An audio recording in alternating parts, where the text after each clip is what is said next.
తమిళనాడులోని ప్రభుత్వ పాఠశాలలు, విశ్వవిద్యాలయాలు, ప్రభుత్వ కార్యాలయాలు, ఇతర ప్రభుత్వ రంగ సంస్థల కార్యక్రమాల్లో రాష్ట్ర గీతంనే మొదట ఆలపించాలని తమిళనాడు శాసనసభ ఏకగ్రీవంగా తీర్మానం చేసింది.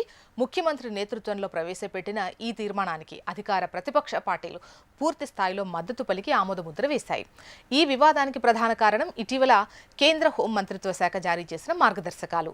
అధికారిక కార్యక్రమాల్లో జాతీయ గీతం జనగణమన కంటే ముందు జాతీయ గేయం వందే మాతరంను ఖచ్చితంగా ఆలపించాలని కేంద్రం స్పష్టం చేసింది కదా. అయితే దీనివల్ల తమిళనాడు సంప్రదాయం ప్రకారం మొదటి ప్రాధాన్యత దక్కాల్సిన రాష్ట్ర గీతం తమిళ తాయ్ వాళ్తో స్థానం వెనక్కెళ్లిపోతుందని ఇటీవల ఒక యూనివర్సిటీ స్నాతకోత్సవంలో ఇది 3వ స్థానానికి పడిపోయింది అనే విమర్శలు వచ్చాయి.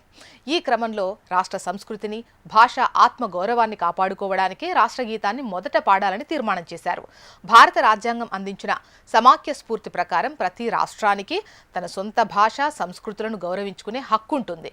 తమిళనాడులో 1970 నుంచి ప్రభుత్వ వేడుకలు రాష్ట్ర గీతంతో ప్రారంభమై చివరలో జాతీయ గీతంతో ముగిసే సాంప్రదాయం ఉంది. దీనివల్ల దేశ సమైక్యతకు ఎటువంటి విఘాతం కలగదని, దేశ గౌరవాన్ని కాపాడుతూనే ప్రాంతీయ మూలాలను రక్షించుకోవడం సమంజసం అనే మద్దతుదారులు వాదిస్తున్నారు.